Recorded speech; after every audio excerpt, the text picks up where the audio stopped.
Welcome everyone to episode 4 of Wicso on a Vanzig planet. So, I actually added a new feature here and it's the stability layer. The more green a country is, the more stable it is. And the more red, the more unstable. As you can see here, Izumi is very unstable. I just wanted to get that out of the way first. So, yeah, let's get straight into the video. Now, right off the bat, we're gonna start with these guys, Tirutsu, and last episode we saw them greatly expanding out here, and that's gonna continue since they are nomadic and stuff.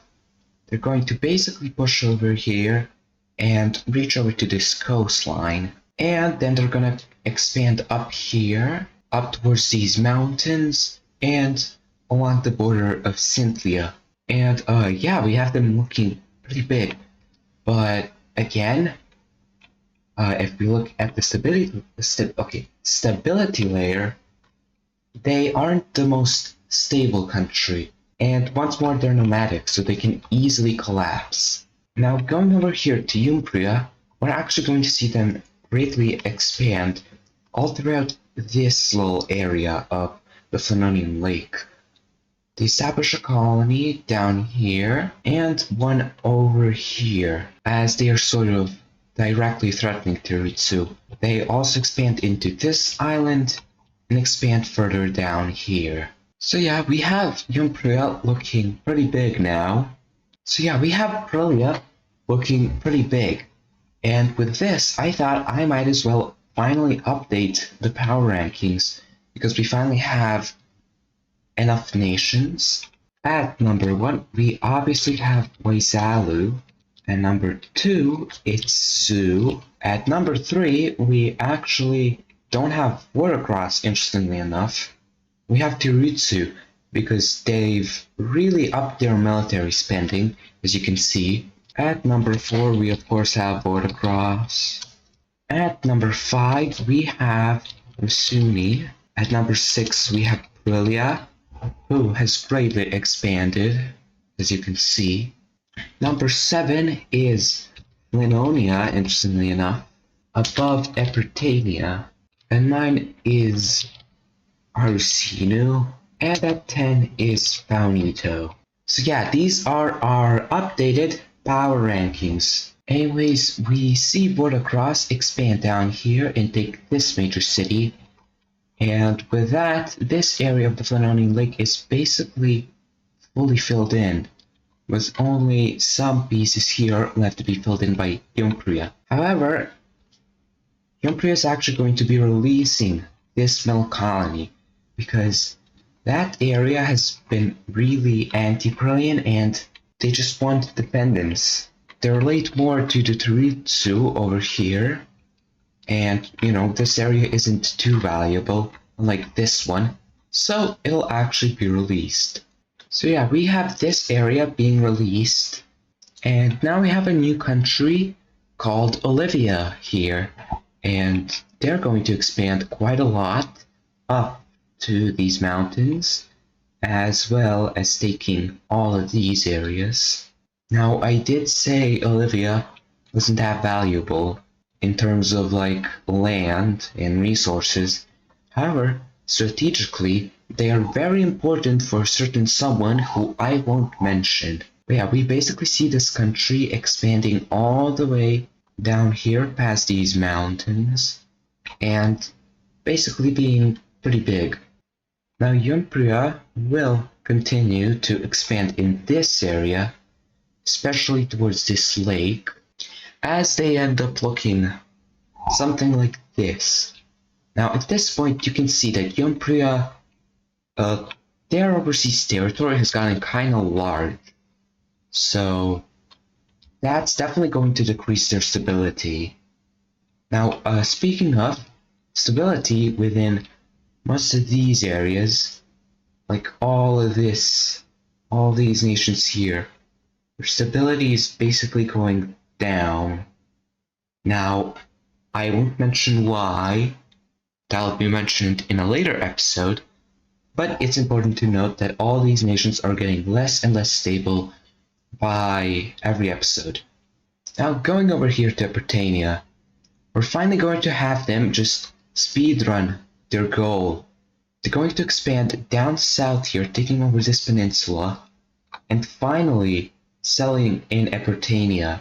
Epertia. God damn. Once more, Epertia is this region, Epertania is the country. And yeah, we basically have them looking something like this.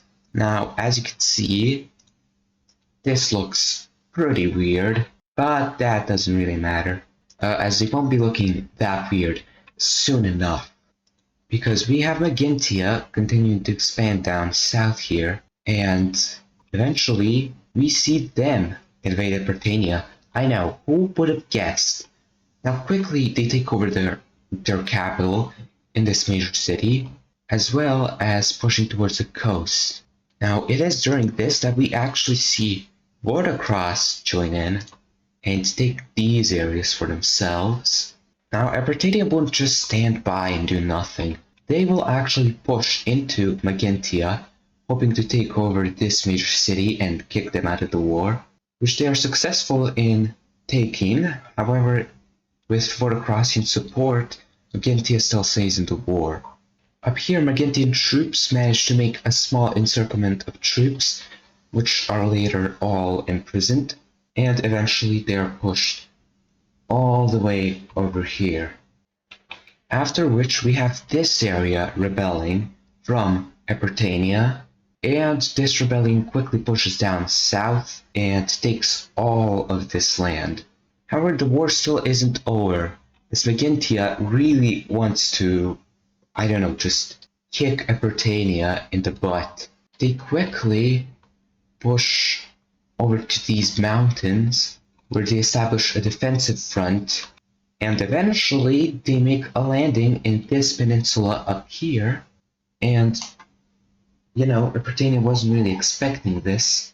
However, they were too late to stop it, and eventually Magintia just, of course with Vodacross in support, manages to connect these two fronts, and eventually Epertania is completely occupied. So yeah, let's take a look at this peace treaty. Alright, and here is the peace treaty. As you can see over here, we have Watercross taking just these coastal areas, nothing much. Just little war spoils, basically. But we have Magintia really expanding. They take over all of these areas up north, including the former Epertanian capital. They take over this peninsula, and they annex all this land down here, getting really close to the new Epertanian capital. And they also take this chunk of unclaimed land. And we also see this rebellion gaining recognition and full independence from Epertania. Now, you might be asking, why is Epertania a different color? And that's a really good question, because they are no longer Epertania. Basically, their government completely collapsed after the war, and they chose to just give up. So a new country popped up. Their name is Eutlinia. You can think of them as basically the successors of Epertania. Now, these guys are a lot less nice than the original Epertanians, who were basically bullied into becoming Eutlinia, and they really dislike both Magintia and Watercross. This rebellion they're fine with, but they really despise Magintia after this.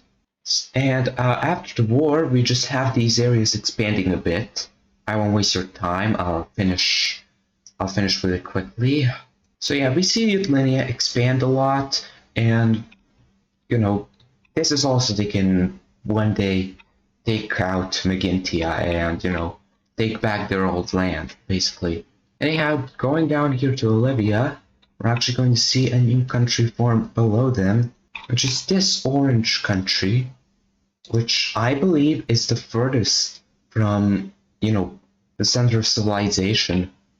The current center of civilization is mainly like the three seas, as they call them. The Vanzig Bay, the Flanonian Lake, and of course the Apertanian lakes, including this one.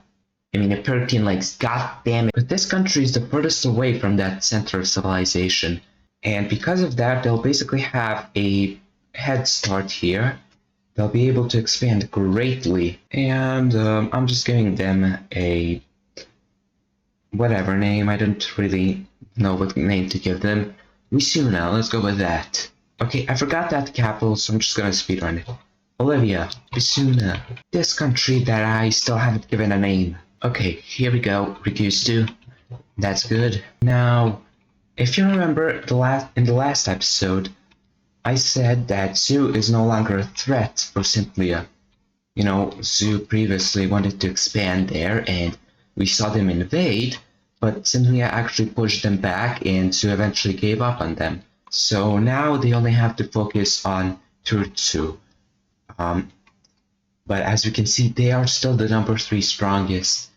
So Simplia will actually be making an alliance with Corellia. Now, this alliance is only against Turutsu, meaning if, let's say, Junglia invaded Umbria, Sylvia wouldn't have to help. It's only about Turutsu. Furthermore, we have this country joining the alliance because Turutsu's mass expansion has sort of scared them into joining. Anyhow, with this newfound security, Sinlia will go ahead and expand, mainly along this river and all these rivers up here. And eventually they reach these mountains over here, and everyone thinks, darn, we can't expand because there's so many mountains. This area is like a savanna, basically. If you've ever played Minecraft, if you know that windswept savanna biome, it's basically like that. But Cynthia still goes ahead and settles there. And that actually goes quite well, as a lot of their people adapt to the environment and basically just settle there, making them way bigger and stronger than before. Now, this obviously is scary to Turutsu because holy crap, these guys are expanding a lot. So yeah, they will be basically take this area and try to make a push into the mountains, but that doesn't go nearly as well for them, as the people here are a lot more pro-Simian, and we basically see this area break away from Turutsu, and eventually it spreads all the way down south here, even encompassing these areas. So yeah, Turutsu just got a very bad slap on the wrist, but you know, it isn't too bad. Okay, I fixed the borders so it shouldn't look as weird now. Anyhow, this country will actually proclaim themselves as part of Simplia. Now, officially, they are part of Simplia, but they are self-governed, and, you know, as you can see by the color, they have their own separate military and stuff. Basically, think about it like Austria-Hungary, if Austria had no control over Hungary, other than, like, diplomacy and stuff. So we see this country, which is also Simplia, so I guess I'll call them East Simplia, expand into this area and into these mountains. Now, I do want to stress that this Simplia, no, West and East Simplia, okay, no, this is West, this is East, my mistake. East and West Simplia are basically the same in terms of culture. It's just they are separate because right now there isn't really a good way of communicating across these mountains. Now you might be asking, what about the space technology? Why can't they just like launch a rocket into space and land here? That is pretty costly, and it would definitely make Icarus sad. I mean, not sad, but angry. If you remember, Icarus is basically the god of this world, and you know she made all Vanzigs, which are the people who live across this planet, and you know she doesn't really want them, you know, settling in other areas. She kind of just wants to see them, you know, basically role play as countries. She isn't really the most mature of gods, but you know. Anyways, with that lore dump out of the way, I think we only have really one last event in the video, and that'll be over here in none other than Zhu and Waizalu. Now, both of these countries have claims over this area. Zhu, of course, claims this, and Waizalu claims this area. So there are some small tensions over this area. But also, Waizalu is kind of angry that Zhu is basically a trade empire, a really strong one at that. After they lost this war to Cynthia, they basically upped the prices of all the goods traveling through their borders. Now I haven't made trade routes. Wait, I have made trade routes, yeah. These are a little outdated, so, you know. Now, as you can see, the trade routes basically go like this. They go down here, they go into Faunito, and they go over here into Watercross and then Zhu. You know, if you want to trade with like Terutsu and Cynthia, which are now big nations, you have to go through Zhu or Zhu waters, you know, all these areas and stuff. And Waizalu isn't really happy about that. They don't really want to pay that. So what they're gonna do is they're gonna ask Zhu, hey, if we get rid of our claims on these areas that you claim, will you lower the prices of will you lower the taxes of all the goods traveling to our country? Zhu obviously will say no. So this basically ends all the talks about adding Zhu into the Square Alliance, which you know, is kind of a bummer for Yuzune and Wuyan. We're really expecting that, you know, they could unite the two and then basically invade these two. Anyhow, we have Zhu and Waizalu basically expanding as Zhu takes over these mountains in preparation for some kind of Waizalu invasion, because they're scared that that might happen. They also take this land, and as the treaty said, Zhu won't be taking any land past this river, as they're kind of trying to respect Cynthia and be allies. Now we have Zhu looking something like this, and in retaliation, Waizalu will begin expanding, but they expand a lot more than Zhu. And yeah, we have Waizalu looking huge. And of course, this scares living hell out of Zhu, who, you know, is scared because obviously Waizalu will invade him, and then Watercross will probably invade him. And what about Cynthia? Flanonia, definitely. And, you know, due to being so scared of being jumped, they're going to join the Diamond Alliance. They basically get up Rasuni and are like, hey, we want to join your alliance for protection, and protection only. If Waizalu invades you, we will help you. If Waizalu invades us, you help us. But if you invade someone, we won't help you, because we're only interested in protecting ourselves from Waizalu and Watercross. And Rasuni will understand that, and we have them being added to the alliance. However, they will only join in case Waizalu or Watercross invades one of them. So yeah, that's the final event of this video. I hope you enjoyed, and see you in the next one. Farewell!